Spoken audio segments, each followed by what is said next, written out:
On va commencer avec une question qui peut paraître un peu directe. Au travail, est-ce qu'on est indispensable? Pas dans le sens d'être irremplaçable pour l'éternité, mais est-ce qu'on apporte aujourd'hui quelque chose que personne d'autre ne peut apporter? C'est une question qui met un peu mal à l'aise, je trouve. Ah oui, elle met mal à l'aise. Elle met mal à l'aise parce qu'elle touche à une angoisse très, très profonde de notre époque. Pendant des décennies, le contrat, il était simple, hein. Le contrat social du travail, c'était soit un bon employé, suis les règles, travaille dur, et tu auras une carrière stable, une sécurité. C'était la promesse de l'ère industrielle. Exactement. Le problème, c'est que ce contrat, il a été déchiré. Il ne vaut plus rien. Aujourd'hui, être juste bon et obéissant, ça ne garantit plus rien du tout. C'est ça, on a l'impression que les règles du jeu ont changé, mais sans qu'on nous donne le nouveau manuel. Et c'est justement ce nouveau manuel ou plutôt cette nouvelle philosophie qu'on va essayer de décrypter aujourd'hui. On va explorer les idées de Seth Godin dans son livre Êtes-vous indispensable? C'est un livre qui secoue, hein. Ce n'est pas un guide de management classique, quoi. Non, pas du tout. C'est plus un manifeste pour réinventer notre rapport au travail. Et c'est important de dire à qui ça s'adresse. Oui, parce que ça ne s'adresse pas qu'aux patrons du CAC 40 ou aux artistes qui vivent de leur peinture. Ça s'adresse à tout le monde, en fait. L'employé qui se sent comme un numéro dans un tableur Excel, le manager coincé entre les directives et son équipe, le freelance. Bref, à toute personne qui se dit « je vaux plus que ce qu'on me demande de faire de 9 heures à 17 ». Notre mission, si on peut dire, c'est de décortiquer cette notion de linchpin. C'est le terme anglais que Godin utilise. On va essayer de voir ce que ça veut dire concrètement, pourquoi c'est devenu vital et comment on peut peut-être commencer à cultiver ça en nous, sans forcément tout plaquer du jour au lendemain. C'est une plongée au cœur de la valeur qu'on apporte au monde. Ou de la valeur qu'on pourrait apporter, si on osait. Pour bien comprendre la révolution que Godin propose, il faut d'abord regarder d'où on vient. Il nous rappelle que notre vision du travail, c'est un héritage direct du modèle industriel, celui d'Adam Smith. L'idée, à l'époque, c'était la division du travail. On découpe une tâche complexe en une multitude de petites tâches simples, répétitives. Et pour que ça marche, il fallait des ouvriers qui soient de parfaits exécutants, des gens dociles, interchangeables, qui suivent le manuel à la lettre, sans poser de questions. Surtout pas. Le but, ce n'était pas l'épanouissement de l'individu, c'était l'efficacité, la prévisibilité du système. On a créé des usines et puis des bureaux sur ce modèle. Et ça a très bien fonctionné pendant 150 ans. Le problème, c'est que ce monde-là est en train de mourir. Godin a cette formule très juste, il dit les entreprises qui fabriquent des produits moyens pour des gens moyens, elles sont en voie d'extinction. Pourquoi? Parce qu'avec Internet, la mondialisation, on a un choix infini. Du coup, la médiocrité, ce qui est juste passable, ça devient invisible. La seule chose qui capte l'attention, c'est ce qui est remarquable. Et ça a une conséquence dramatique pour les travailleurs de l'ancien système. S'ils sont interchangeables, ils deviennent une variable. Une simple variable d'ajustement. On peut les remplacer par quelqu'un de moins cher ici ou par un logiciel là-bas. Le vieux rêve du travail dur et tu seras récompensé, il s'est transformé en un système qui génère du stress, de la précarité. Et un sentiment de dévalorisation. Exactement. Et c'est face à ce constat d'échec que Godin arrive avec une nouvelle voie. Il dit que le nouveau rêve, ce n'est plus sois un bon soldat, mais sois un artiste. Et c'est là qu'intervient son personnage central, le fameux linchpin. Oui. Alors, en anglais, un linchpin, c'est une toute petite pièce, une goupille. On la met au bout d'un essieu pour empêcher la roue de partir. C'est une pièce modeste, souvent invisible, sans prestige, mais si on enlève, tout le chariot s'effondre. J'aime beaucoup cette métaphore, parce que ça ne parle pas de hiérarchie ou de statut. Le linchpin, ce n'est pas forcément le PDG. C'est peut-être l'assistante qui anticipe tous les problèmes, le technicien qui trouve toujours une solution créative, Hmm. ou la personne à l'accueil qui transforme l'expérience client juste par son attitude. C'est celle ou celui qui empêche le système de gripper. C'est exactement ça. Et la définition de Godin va plus loin que la simple compétence. Un linchpin, pour lui, c'est quelqu'un qui apporte son humanité au travail.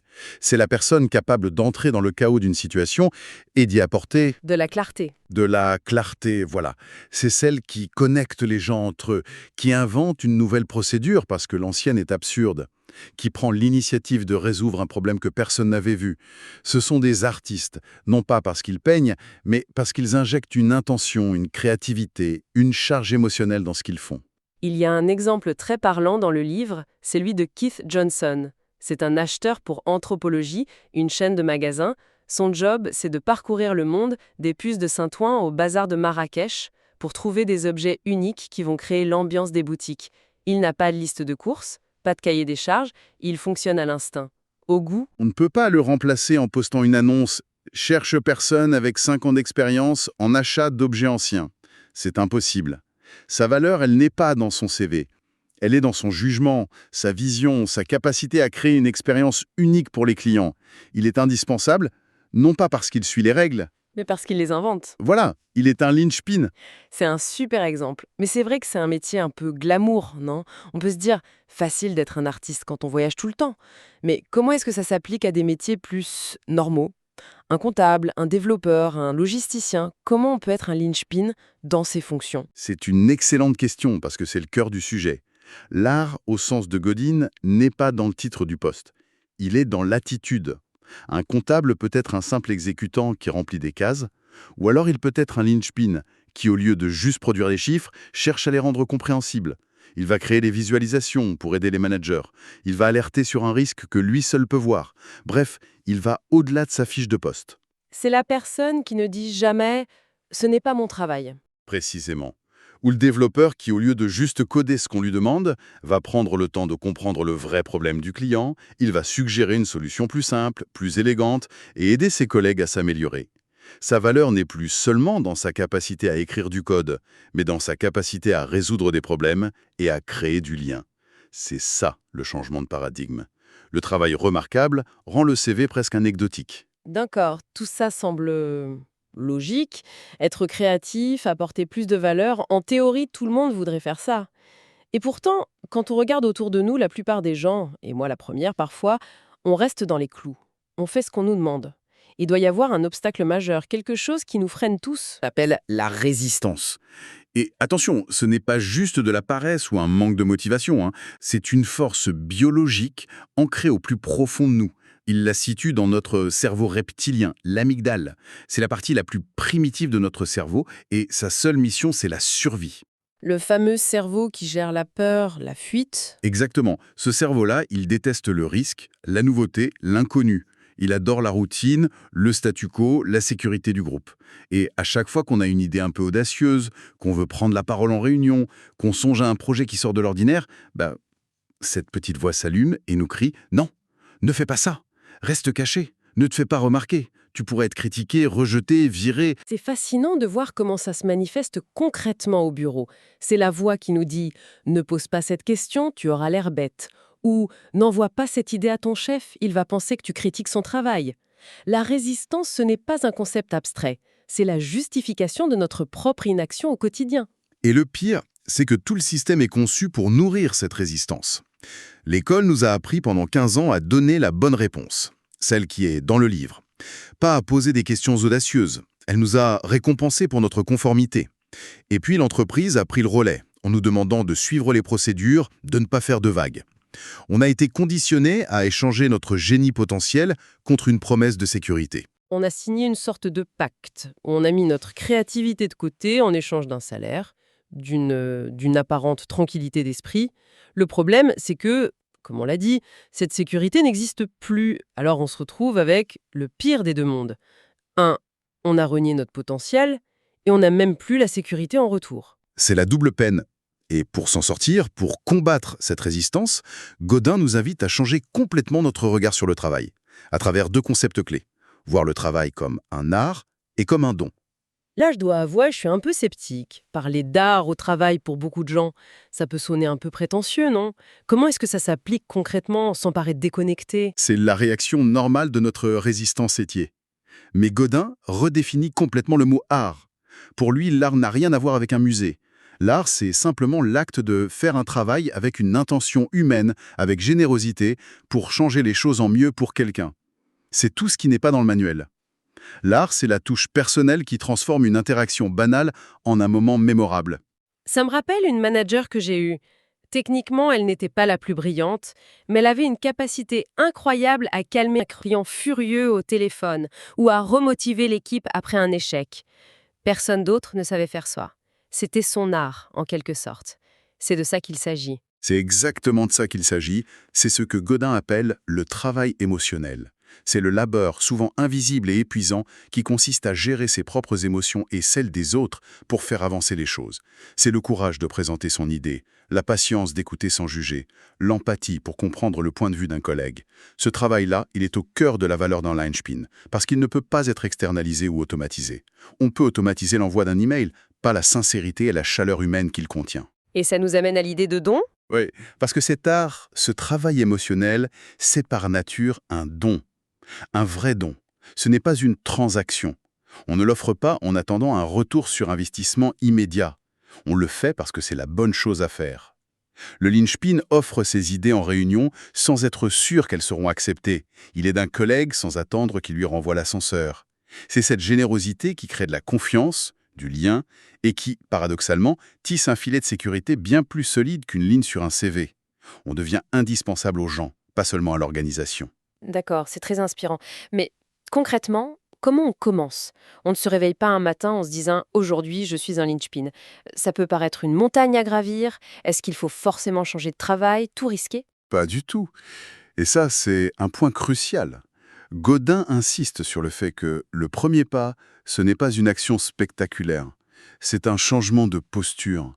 C'est une décision interne. L'employé standard a une posture d'attente. Il attend les consignes, les ordres, la permission.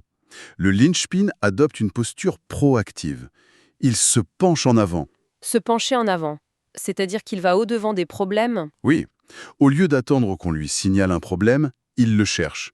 Au lieu d'attendre la réunion hebdo, il initie le contact. Il se porte volontaire pour le projet dont personne ne veut. Il ne pose pas la question « qu'est-ce que je dois faire ?», mais plutôt « comment est-ce que je peux aider ? Qu'est-ce qui pourrait être amélioré ici ?» Il n'attend pas qu'on lui donne une carte routière. Il commence à la dessiner. Donc, si je comprends bien, ce n'est pas en question de tout quitter pour lancer sa start-up. C'est une question de choix. Un choix qu'on peut faire chaque jour dans son poste actuel. Le choix de cesser d'attendre qu'on nous dise quoi faire. C'est le point de départ de tout. C'est la décision la plus importante. Personne ne viendra nous nommer un Plinchin officiel. C'est un statut qu'on s'attribue soi-même, par ses actions, en choisissant de voir les opportunités là où les autres voient des contraintes, en choisissant de faire face à la peur, à cette fameuse résistance, et en choisissant de commencer, même modestement, avec une petite initiative, un petit don, un petit acte d'art. Au final, ce que je retiens, c'est que ce livre n'est pas un guide pratique du type les 7 étapes pour devenir irremplaçable. C'est bien plus profond. C'est un manifeste qui nous tend un miroir et nous pose une question fondamentale. Sur notre carrière et même sur notre vie. C'est un livre qui nous confronte à un choix simple à énoncer, mais terriblement difficile à faire. Soit on continue à se comporter comme un rouage remplaçable dans un système qui ne nous protège plus, en espérant passer entre les gouttes, soit on choisit de devenir un artiste, un linchpin, quelqu'un qui crée une valeur unique, non pas par sa capacité à obéir, mais par son humanité, sa créativité et sa générosité. C'est donc une lecture pour ceux qui sentent au fond d'eux qu'ils ont plus à offrir, mais qui ne savent pas par où commencer. Il faut être prêt à accepter une part d'inconfort, d'incertitude. La voie du linchpin n'est pas la plus facile. Non, mais c'est peut-être la seule qui mène à une véritable satisfaction et ironiquement à une nouvelle forme de sécurité. Une sécurité qui ne dépend plus de son employeur, mais de sa propre capacité à créer de la valeur, où que l'on soit. Pour terminer, je crois que la meilleure façon de conclure, c'est de laisser une question en suspens, pour que chacun puisse y réfléchir. Une question dans l'esprit du livre. On écoute? Imaginez que votre travail, votre poste actuel disparaissent demain, une fois les procédures et les tâches automatisées. Quelle est la trace que vous laissierez? Quelle est cette contribution unique, cet art que personne d'autre n'aurait pu apporter à votre place?